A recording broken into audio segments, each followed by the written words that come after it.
अपनी आर्थिक स्थिति को मजबूत करने के लिए, ग्रह दोषों की शांति के लिए और अच्छी नौकरी के लिए अधिक मास में भगवान विष्णु की कैसी पूजा अर्चना करनी चाहिए और किन चीजों का दान करना चाहिए, आइए जानते हैं पंडित जी से।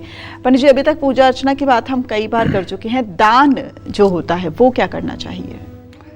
देखिए, दान जैसा पात्र होता है वैसा दान करना चाहिए।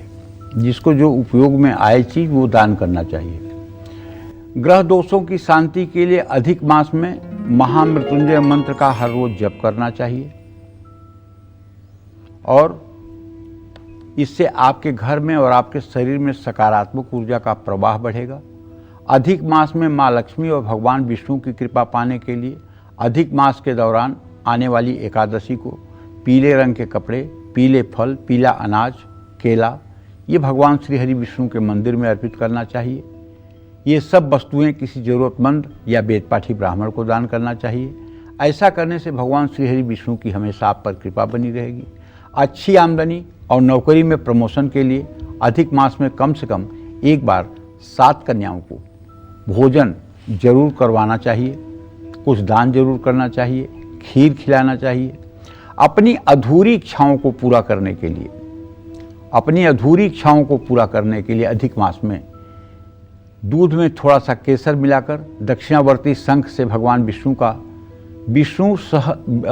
पुरुष सूक्त के 16 मंत्रों से भगवान विष्णु का अभिषेक करना चाहिए।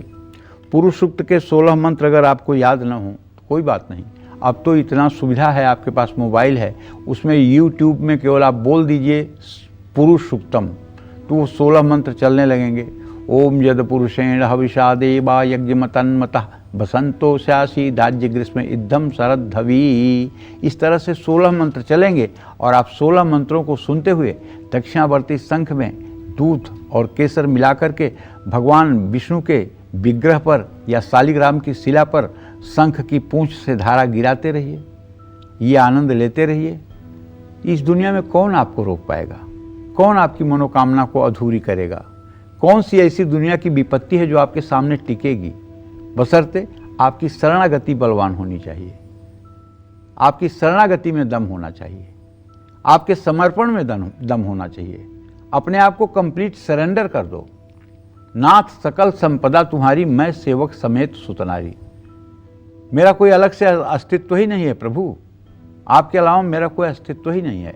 इस तरह से आप अपने आप को भगवान के सामने सरेंडर कर दो और जीवन में जो कुछ सुख और दुख है उस सब के कारण भगवान हैं, इस बात को मान करके भगवान आगे भी अच्छा करेंगे, इस बात का विश्वास करके जीवन जीना चाहिए और धर्मपरक जीवन जीना चाहिए।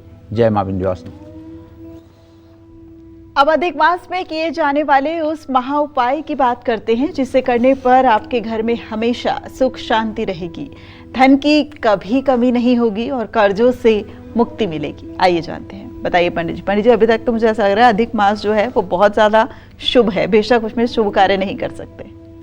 देखो, घर में सुख शांति के लिए और जीवन में अचानक बढ़ रही परेशानियों से बचने के लिए अधिक मास में रविवार को छोड़कर हर रोज शाम के समय तुलसी के पौधे के सामने गाय के घी का दिया जलाना चाहिए।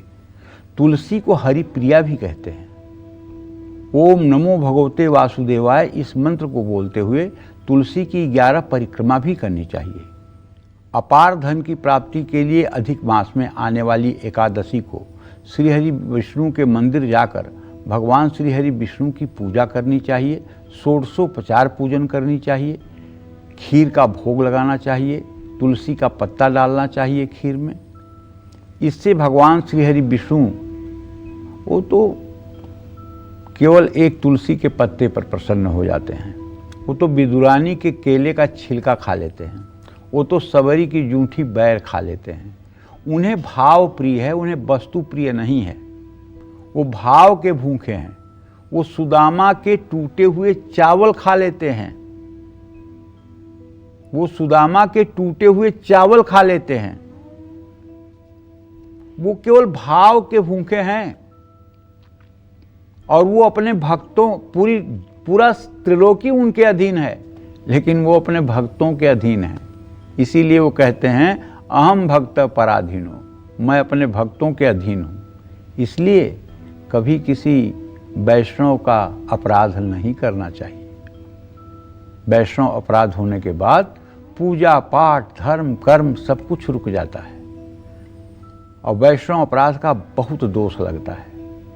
इसलिए किसी के प्रति गलत सोच, गलत चिंतन, गलत उद्धरण नहीं देना चाहिए। अधिक मास के दौरान रविवार को छोड़कर हर रोज पीपल के पेड़ की पूजा करनी चाहिए।